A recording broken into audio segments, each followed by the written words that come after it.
Aujourd'hui, je veux partager un extrait du livre 8 étapes vers le bonheur de Vénérable Geshe Kelsang Gyaltsen. Il n'y a pas de pratique spirituelle plus grande que celle consistant à identifier la préoccupation de soi chaque fois qu'elle se manifeste et à la tenir pour responsable de tous nos problèmes.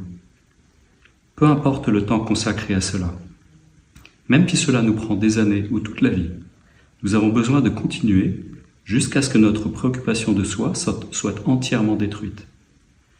Nous ne devrions pas être pressés de voir des résultats, mais plutôt pratiquer avec patience et sincérité.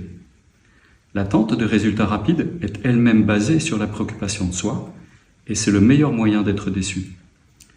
Si nous pratiquons avec joie et constance, et que en même temps nous purifions notre négativité, accumulons du mérite et recevons des bénédictions, il est certain que nous réussirons à diminuer et finalement à abandonner notre préoccupation de soi. Même lorsque notre méditation ne se passe pas bien, nous pouvons pratiquer l'attention et la vigilance dans notre vie quotidienne et faire cesser la préoccupation de soi dès qu'elle se manifeste. C'est une pratique simple, mais qui donne de très bons résultats. En nous y entraînant continuellement, nos problèmes disparaîtront. Nous serons naturellement heureux tout le temps. Certaines personnes ont réussi à abandonner complètement leurs préoccupations de soi et se préoccupent maintenant uniquement des autres. En résultat, tous leurs problèmes ont disparu et leur esprit est toujours plein de joie. Je peux vous garantir que moins vous vous préoccuperez de vous et plus vous chérirez et vous préoccuperez des autres, plus vous serez heureux. Il nous faut garder dans notre cœur la ferme détermination de renoncer à notre esprit de préoccupation de soi.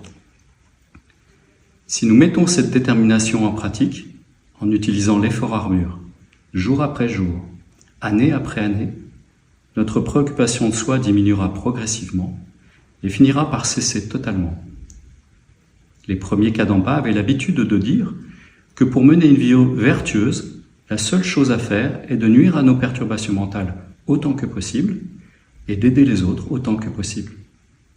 Comprenant cela, nous devons mener une guerre continuelle contre notre ennemi intérieur, la préoccupation de soi, et à la place, nous efforcer de chérir et de nous préoccuper des autres et de les aider.